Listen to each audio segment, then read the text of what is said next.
In Daniel Greene's recent video on his self-publishing journey, he had this piece of advice. Write at your own pace, don't compare yourself to Sanderson, and just get it done. I was really surprised by the kind of responses he got in the comment section, namely because this is great advice if you're just writing for fun, but it's actually terrible advice if you want to be a full-time author and make a living self-publishing.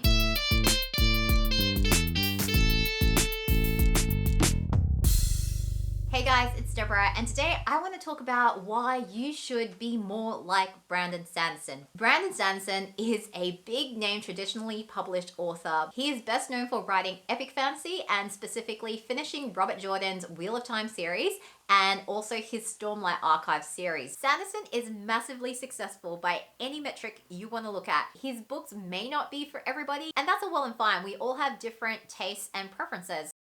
If you look at all of the messages that Sanderson regularly gets on fan forums and everywhere else, it is full of people sharing stories about how his work really resonated with them at a low point in their life. And there are literally people who have said, "Thank you, Brandon, for writing this book. It literally saved my life." That is amazing, guys.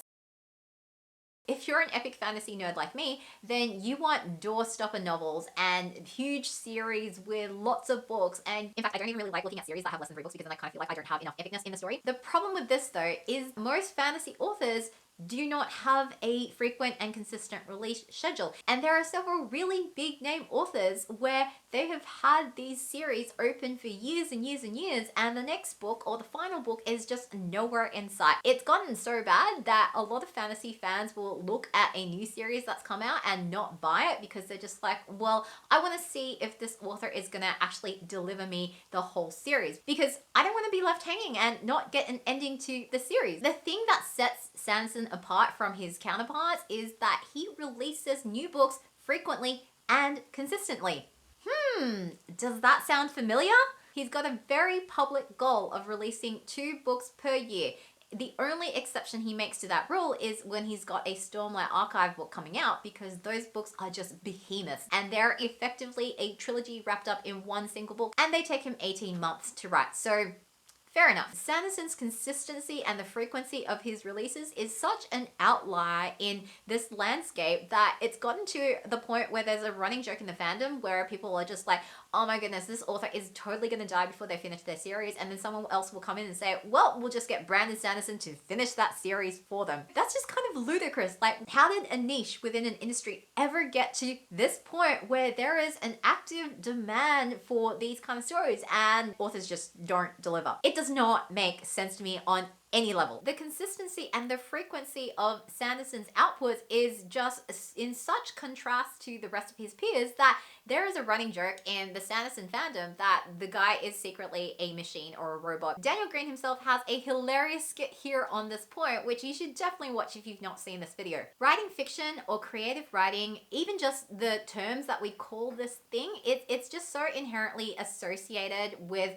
the notion of art and being creative and all that stuff that I think most authors and indeed most readers and the general public at large, it seems to associate this thing of, if you write fiction, if you tell stories for a living, then you are an artiste. And they just kind of imbue what they're doing with this high concept notion of art. Sanderson is very different. And this is evident anytime he talks about writing and the craft of writing. Writing is a skill that you have to practice on your own. I can generally give you some nudges, some tips, some hints, and some tools. As many as I can give you so that when you are doing your own writing, you have them in hand and can try different things out. Sanderson is different to every single big name fantasy author out there because he has what I call a CEO mindset instead of an artist's mindset. He has a vision.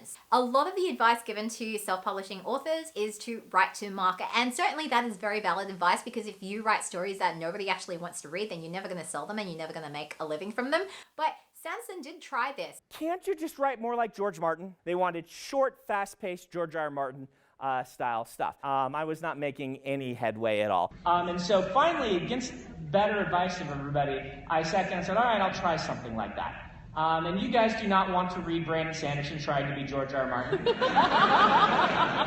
It was embarrassing. So what he did was he went off and he wrote stories that he thought was interesting, and he really worked on his craft of writing until he got to the point where he was telling stories that people really wanted to read. Above all, he had a really incredible, ambitious, awesome vision. He wants to write the epic fantasy to end all epic fantasies, and that is known as the Cosmere, Brandon Sanderson's fantasy universe. And he has different book series which are all set in that same universe, and he also has an overarching storyline that that affect things that happen within the individual series.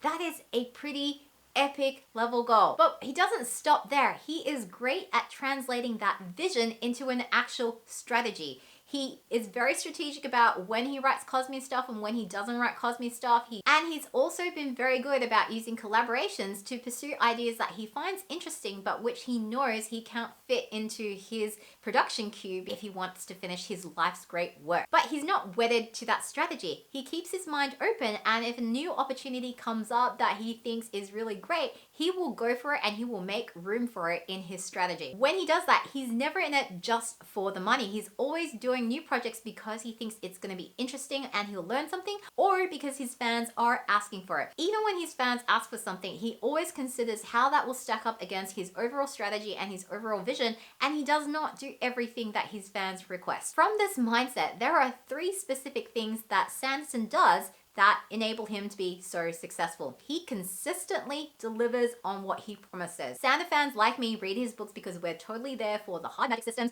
the insanely detailed world building, the heavy foreshadowing and clues that enable us to spend our time between books coming up with fan theories, the epic payoffs in the climax on his plot, character and tone promises, the level of transparency he has with his fans and how he communicates with us, and the fact that he always delivers. If he says he's going to do something, he does it. And if it doesn't go exactly according to plan, he tells you exactly what went wrong and what he's doing to fix it. Which leads me to the second thing that he does. Sanderson has fantastic stakeholder management skills. His stakeholder management skills are so phenomenal, they are off the charts. There are CEOs in this world who could learn from how well Sanderson manages his stakeholders, i.e. his fans. And at the heart of it, it's very simple. He sets deadlines and he meets them. He does regular status updates to all of his fans. He's got his progress bars on the website. He does an annual update known as the State of the Sanderson. He has book updates on subreddits when he's writing a particular book in a particular series to let fans know how the writing is going. He's started doing weekly updates on YouTube now, and he's even done daily or hourly updates on Twitter when he's pushing towards finalizing a book. And when people ask him, what's your secret, Brandon? Like, how are you getting these books out so fast? He's pretty open about it. There is no secret. He's consistent, he writes every day, he sets smart goals and has clear KPIs around word count and what he's achieving for a particular week of work. OMG guys, it's like he has an actual job that he has to show up for every day and do actual work and report back to his stakeholders, just like the rest of us. If you want to be a full-time author, if you want to self-publish and make a living from it, guess what guys? If that is your goal, then you are running a business. Your business is the business of being an author, of being a publisher, of putting books out there that your audience is going to love. Then you should treat it like a real job, just like Brandon Sanderson, even if it is not the job that is currently paying your bills. And that's why Write at your own pace. Don't compare yourself to Sanderson. is such terrible advice for anybody who's looking to get into self-publishing and to be an author full-time. You are the CEO of your business as a self-published author. Nobody is going to do all of this other stuff for you, and there is so much we can all learn from Brandon Sanderson and how he takes this CEO mindset to being an author. That's it for this video. Let me know in the comments below if you agree, and subscribe so that you can get notified whenever I publish more videos like this on the business side of self-publishing.